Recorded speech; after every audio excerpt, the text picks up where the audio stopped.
नमस्कार। स्वागत है आप सभी का। दोस्तों आज फिर हाजिर आपके सामने एक और महत्वपूर्ण विषय लेकर, और तो वो विषय है हमारे देश के किसानों से जुड़ा हुआ। दोस्तों जैसे कि आप सभी जानते हैं कि अभी हाल ही में भारत सरकार किसानों से जुड़े हुए 3 बिलों को लाई है। इसमें यह कहा जा रहा है कि इससे हमारे देश के किसानों को आज़ादी मिलेगी और वो अपना अनाज कहीं भी किसी भी बाज़ार में बेच सकते हैं, और साथ ही साथ जो है वो कॉन्ट्रैक्ट फार्मिंग करके भी जो है अपनी आमदनी को और बढ़ा सकते हैं। और इसी में जो है तीसरा बिल ये भी कहता है कि जो एसेंशियल कमोडिटीज़ एक्ट है 1955 का, उसके अंदर संशोधन होगा और उससे जो है अनाज, आलू, प्याज को निकाल दिया जाएगा। अब दोस्तों इन तमाम कानूनों के बारे में आज इस वीडियो में डिस्कस करने वाले हैं, और उसको साथ ही जानेंगे कि क्या ये वाकई किसानों के लिए फ़ायदेमंद होगा या फिर नहीं। अब देखिए दोस्तों, किसी भी चीज़ के हमेशा 2 साइड होते हैं, ठीक है, 2 पलड़े होते हैं, एक अच्छा और एक बुरा। और इसी से डिपेंड करता है कि क्या वो पॉलिसी अच्छी रहेगी या फिर बुरी रहेगी, कि इन दोनों की 2 साइड में से कौन सा साइड ज़्यादा वज़नदार है, अच्छाई उसकी ज़्यादा है या फिर बुराई उसकी ज़्यादा है। और इसी से दोस्तों जो है सारी चीज़ें डिसाइड होती हैं। अब दोस्तों फिर इसी तरह जो है हम इन 3 बिलों को भी देखेंगे कि क्या इसमें किसान के लिए फ़ायदा ज़्यादा है या फिर घाटा ज़्यादा है, क्या है। अब देखिए दोस्तों, अभी हाल ही में जैसे ये बिल लाया गया भारत सरकार द्वारा, तो हमको जो है बहुत जगह जो है देश में प्रोटेस्ट देखने को मिले हैं, पंजाब में, हरियाणा में, और दोस्तों बहुत ही कम मात्रा में तो कहा जा रहा है कर्नाटक वगैरह में, फिर मध्य प्रदेश वगैरह में भी ऐसे जो न्यूज़पेपर आर्टिकल्स हैं उसमें छपे हैं। अब देखिए दोस्तों, किसान प्रोटेस्ट कर रहे हैं कि अगर आप ऐसा करते हैं तो हमारा MSP का क्या होगा, यानी मिनिमम सपोर्ट प्राइस का क्या होगा। क्योंकि दोस्तों मिनिमम सपोर्ट प्राइस जो है वो एक ऐसा प्राइस है जो भारत सरकार जो सरकार है वो वायदा करती है किसान को उसकी फसल बोने से पहले ही, और जो है जब फसल कट जाएगी तो उस मिनिमम कॉस्ट पे जो है भारत सरकार उससे फसल खरीदेगी। तो दोस्तों तो इसी चीज़ की वो मांग कर रहे हैं कि अगर आप ऐसा करना चाहते हैं तो आप MSP को एक पूरा कानून के दायरे में लाइए। और तो अभी जो है MSP वो कानून के दायरे में नहीं है, वो सिंपल एक महज कमीशन की रिपोर्ट पे, ठीक है, एक कमीशन की एडवाइस पे, कलर सजेशन पे वो एक क्या कहते हैं MSP का तय करते हैं, और वही MSP जो है राबी क्रॉप्स, क्या कहते हैं खारिफ क्रॉप्स, जैद क्रॉप्स, उन पे जो है डिसाइड करते हैं। जैद क्रॉप्स पे तो नहीं करते दोस्तों, राबी और खारिफ क्रॉप्स पे ही करते हैं ज़्यादातर। अब दोस्तों तो इसको लेकर ये सब बातें चल रही हैं कि हमारा MSP का क्या होगा, हमारे MSP को भारत सरकार जो है बाद में हटा देगी, ठीक है, और बाद में जो है कॉर्पोरेट राज आ जाएगा। जैसे मैंने बताया कि दोस्तों 3 बिल क्या है, एक में कॉन्ट्रैक्ट फार्मिंग की बात करी गई है, दूसरे में एसेंशियल कमोडिटीज़ एक्ट में से अनाज, आलू, प्याज रिसोर्स को हटाया जा रहा है, जिससे कि दोस्तों ब्लैक मार्केटिंग, ठीक है, और होर्डिंग जो है करना जो है क्या कहते हैं लोग करने लग जाएंगे, ठीक है। और दोस्तों ब्लैक मार्केट दोस्तों मना है ही, दोस्तों लोग होर्डिंग करने लग जाएंगे, फिर वो होर्डिंग करना दोस्तों फिर लीगल नहीं रहेगा, लोग होर्डिंग कर पाएंगे। तो क्योंकि दोस्तों एसेंशियल कमोडिटीज़ एक्ट जो है उसके तहत यही कहा गया है कि जो भी दोस्तों कमोडिटीज़ उस एक्ट के अंदर आती हैं जो लिस्टेड हैं, इसका मतलब दोस्तों वो है कि आप उसको ना होल्ड कर सकते हो एक पर्टिकुलर लिमिट से ज़्यादा, और ना उसकी ब्लैक मार्केटिंग कर सकते हो, दोस्तों ये है। अब दोस्तों देखिए दोस्तों, अगर अनाज और जो है जितने भी आलू, प्याज वगैरह इसको निकाल दिया जाएगा तो लोग इससे होर्डिंग करने लग जाएंगे, और होर्डिंग करते ही जो है बाद में जैसे प्राइस मार्केट में बढ़ेगा तो तब वो रिलीज़ करेंगे, तो फिर दोस्तों उनका बहुत फ़ायदा होगा, और जो है दोस्तों ऑफकोर्स दोस्तों महंगाई तो बढ़ी जाएगी। तो दोस्तों ये सब हम चीज़ें इसको लेकर जो है किसान चिंतित हैं। अब दोस्तों अब थोड़ा और डिटेल में देखते हैं कि कितनी इसकी अच्छाइयाँ और कितनी बुराइयाँ हैं।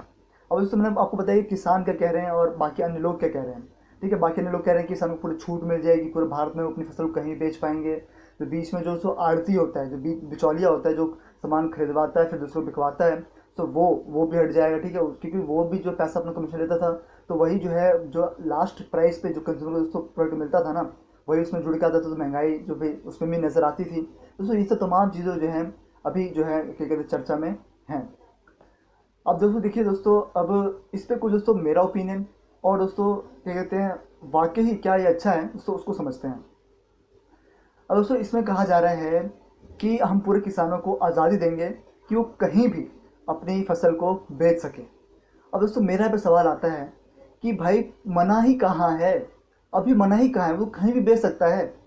अरे भाई आप ही खुद ही ई-नाम को लेकर आए हो ना, इलेक्ट्रॉनिक नेशनल एग्रीकल्चर मार्केट, जिससे किसान अपनी फसल को, अपनी उपज को पूरे भारत में कहीं भी बेच सकता है उस वेबसाइट के द्वारा।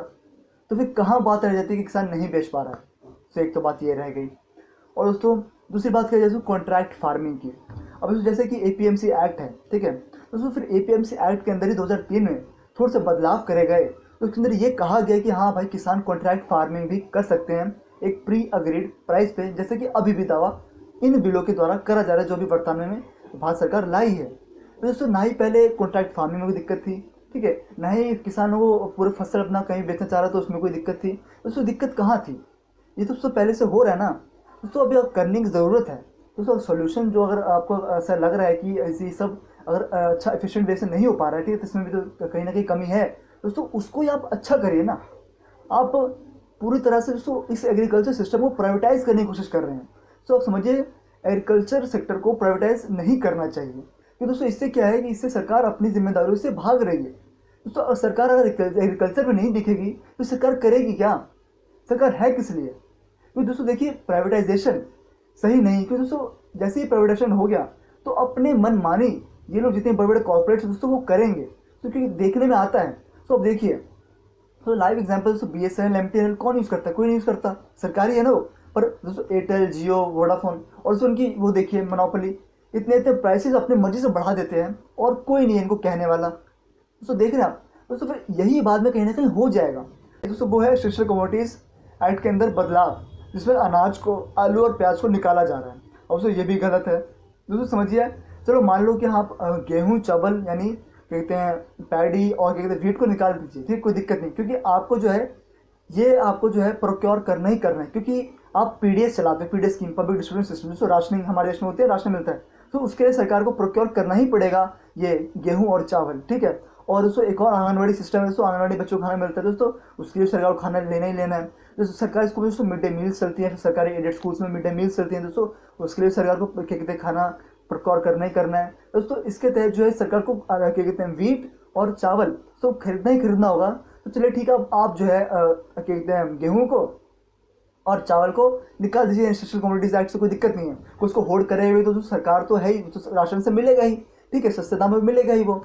अब दोस्तों देखिए, पर आप आलू और प्याज को क्यों निकाल रहे हैं भाई, आप आलू प्याज को क्यों निकाल रहे हैं। वैसे आलू प्याज के दाम बढ़ जाते हैं, प्याजों के दोस्तों दाम बढ़ जाते हैं, फिर लोग प्याजों की माला बना के प्रोटेस्ट करते हैं। दोस्तों आलू और प्याज को नहीं निकालना चाहिए ना दोस्तों, उसको तो कोई भी होल्ड कर लेगा, क्योंकि इनके पास तो कोल्ड स्टोरेज की बहुत बंदोबस्त होता है, जो बिचौलिए होते हैं सब लोग होते हैं। अगर इनको पूरी अगर होल्डिंग का जो है हक मिल जाएगा, होल्ड कर ले माल एक पर्टिकुलर लिमिट से ज़्यादा, ठीक है, और उसके बाद में इसकी ब्लैक मार्केटिंग करेंगे वो, तो फिर ये ठीक नहीं है ना। तो फिर दोस्तों ये सब तमाम चीज़ें हैं जो ठीक नहीं है इस कानून के अंदर। और दोस्तों बाकी जैसे बताया कि 3 कानून हैं, इनमें से 2 की आवश्यकता ही नहीं थी, और जो तीसरा ला रहे हैं उसमें ज़्यादा ही उन्होंने छूट दे रखी है, और इससे जो है ब्लैक मार्केटिंग होर्डिंग बढ़ेगी। और दोस्तों जो भी 3 ये कानून लाए गए ना, और इससे जो है ना ही कोई एमएसपी गारंटी हो रही किसान को, ठीक है। ऐसा कहा जा रहा है कि भैया बाद में जो एपीएमसी जो मंडी है, तो मैं आप पता है ये समझ के चल रहा हूँ आपको, ये सब चीज़ें मैं आपको ये कहते हैं समझ के बता रहा हूँ कि आपको ये पता है कि अभी कैसा सिस्टम होता है, अभी किसान कहाँ जाता है अपनी बेचना। दोस्तों मंडी, जिस मंडी में बेचने जाता है किसान अपनी फसल, तो उसे कहते हैं एपीएमसी मंडी, ठीक है, एग्रीकल्चर प्रोड्यूस मार्केट कमेटी, ठीक है, जो कुछ इलेक्टेड मेंबर्स ही होती हैं जो इलेक्ट कर लेते हैं वो लोग, और फिर वहाँ पे जो है एक किसान की फसल की बोली लगती है, ठीक है दोस्तों, उससे जो है किसान की फसल की कीमत तय होती है दोस्तों। फिर उससे जो है माना जा रहा है कि ये अब ख़त्म हो जाएगा धीरे धीरे दोस्तों, इसी को लेकर चिंता का विषय बना हुआ है। और तो मेरा जो पूरा पॉइंट यही है कि भाई कभी भी एग्रीकल्चर सेक्टर का प्राइवेटाइजेशन नहीं होना चाहिए, क्योंकि वो बहुत ही गलत होता है। फिर सरकार करेगी क्या, सरकार अपनी जिम्मेदारियों से भाग रही है। अगर आमदनी बढ़ानी है तो हर साल क्या कहते हैं जो फसल है किसान की वो एमएसपी में खरीदी है। सो खुद सरकारी डेटा बताता है कि केवल 6% ही जो देश में फसल है वो एमएसपी पे खरीदी जाती है सरकार द्वारा, बाकी तो नहीं खरीदी जाती ना। 94% तो ऐसी बिक जाती है, ठीक है, ऐसे किसान अपनी फसल बेच देता है, एमएसपी पे नहीं बेच जाती।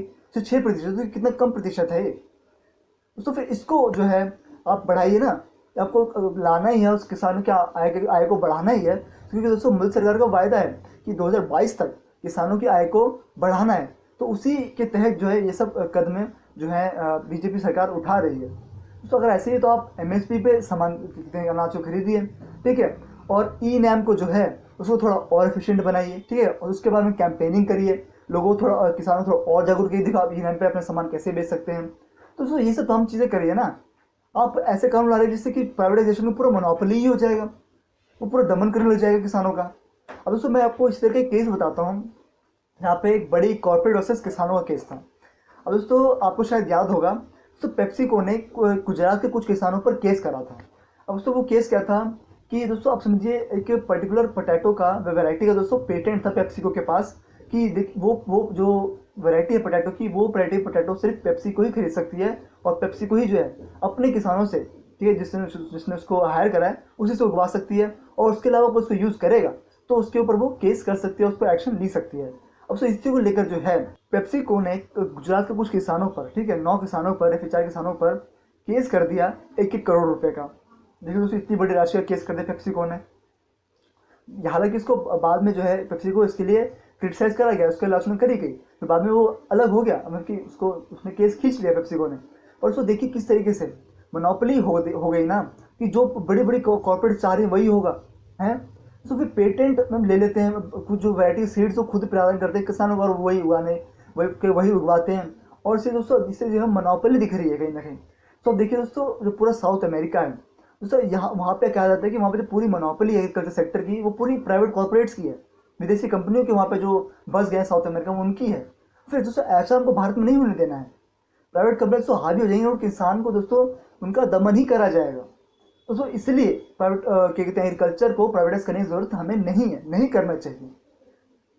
भाई आप सरकारी हो तो इसका मतलब क्या आप खराब हो क्या? आप उसको इम्प्रूव करिए ना। और देशों में सरकारी जो चीज़ें हैं, जो व्यवस्थाएं हैं, जो सेक्टर जो सरकार ने अपने अंदर ले रखा है उसको अच्छा करा जाएगा ना, उसको अच्छा करिए। आप तो कह देते हैं अपनी जिम्मेदारी से भाग जाते हैं कि अरे हम जो है किसानों की आय को नहीं बढ़ा पा रहे हैं, प्राइवेटाइज कर दो तो उनको अच्छा दाम मिलेगा। दोस्तों ये तो बात ठीक नहीं है ना। दोस्तों ये सब तमाम बातें हैं जो चिंता विषय बनी हुई हैं।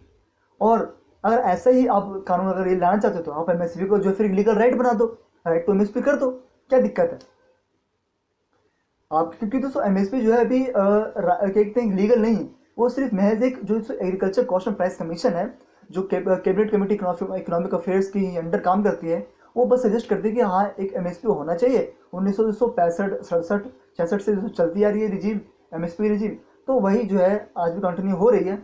और तो वही जो है ना एक महज वो एक कमीशन की कहते हैं सजेशन है, रिपोर्ट है, उससे जो है लोगों का एमएसपी के दाम पे दोस्तों तब से इसका जिक्र करा गया है, और तभी जो एमएसपी खरीदा जाता है, जो थोड़े से माल खरीदा जाता है।